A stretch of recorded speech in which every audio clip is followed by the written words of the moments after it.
tanggal 22 Juni sudah membuat surat pengaduan ke Propam yang diterima oleh Bapak Agus Mulyana, ya, yang pada intinya ada dugaan. Jadi Niki minta perlindungan hukum dan keadilan, adanya dugaan kriminalisasi dan ketidakprofesionalan. Jadi intinya seperti itu, materinya seperti apa, ada sekitar 9 halaman tadi kita sampaikan, berikut lampiran-lampirannya. Jadi terkait dengan permasalahan ini kami sudah ajukan, siapa yang kita laporkan itu menjadi urusannya pihak Propam. Jadi kita tidak akan sampaikan ke rekan-rekan karena itu biar menjadi proses penyelidikan atau mungkin yang ditindaklanjuti oleh institusi dari Propam itu. Dari divisi Propam nanti pasti akan menindaklanjuti pengaduan. Yang jelas Niki meminta keadilan.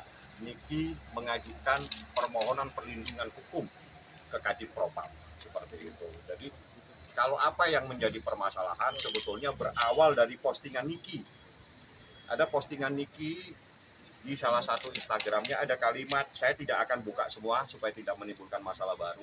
Yang jelas ada kalimat ini terhadap foto seseorang.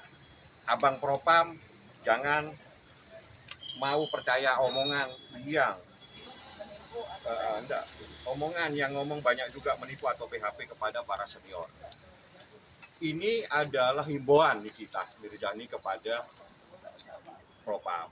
Tapi justru yang melaporkan dan tersinggung, merasa itu fitnah dan mencemarkan nama baik adalah bukan anggota Propam yang lapor.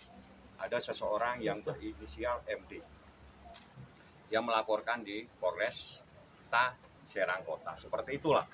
Jadi ada foto, memang ada foto seseorang, tapi saya tidak akan buka fotonya. Yang jelas ini jadi permasalahan, salah satu permasalahan. Yang jelas bahwa ini adalah himbauan Niki yang diposting di Instagram Story. Yang kedua, ada beberapa postingan-postingan dari media sosial, yakni dari teman-teman media online.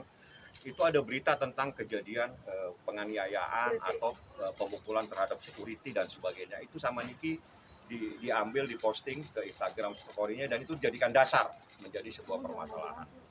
Dan seperti itulah, sehingga timbul permasalahan pada tanggal 15, tiba-tiba datang di rumahnya Niki jam 3 pagi. Ya, itulah kita laporkan semua permasalahannya, dan Niki minta keadilan. Bagaimana ceritanya?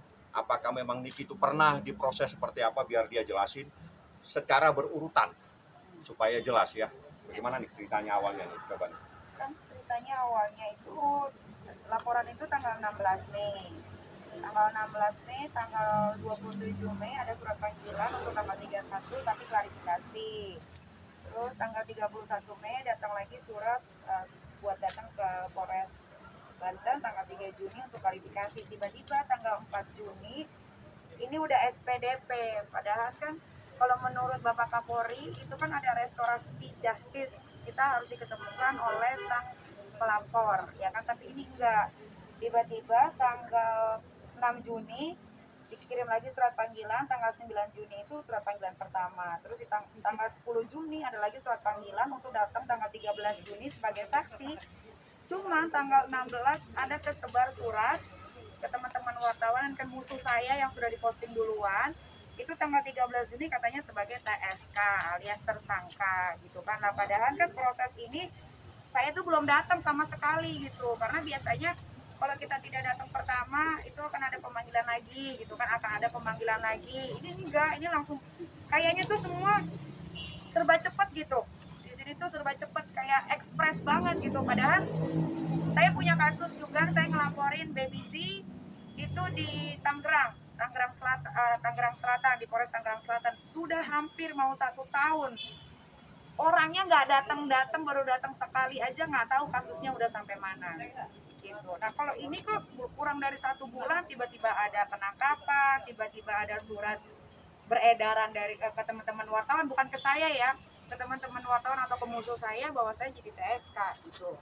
Nah maksudnya kenapa saya mau ngelaporin gitu, karena kok ini cepet banget ya gitu. Kayaknya kok surat edaran dari Bapak Kapolri ini kok tidak diindahkan oleh bapak-bapak kepolisian yang ada di Polresta Banten gitu. Mana restorasi justisnya, orang saya yang ngerti hukum aja bisa diginiin, apalagi saya selebriti. Gimana kalau orang umum, masyarakat umum, mungkin udah dipenjarain kali, penjara udah penuh gitu sama kasus-kasus kayak begini. Ini nggak boleh, apalagi kan ini sebentar lagi juga mau ulang tahunnya Polri kan, jangan sampai mencoreng juga. Ya mudah-mudahan ini jadi kado terindah buat ulang tahun Polri, supaya bisa dibenahi lagi apa ya, aparatur negara yang mungkin sedikit melenceng gitu ya dari jalur gitu, yang saya juga nggak tahu. Terus kalau apalagi ya, kayak melakukan penggeledahan paksa di rumah saya gitu. Bapak polisi dari Polrestabes Banten bilangnya tidak masuk ke rumah,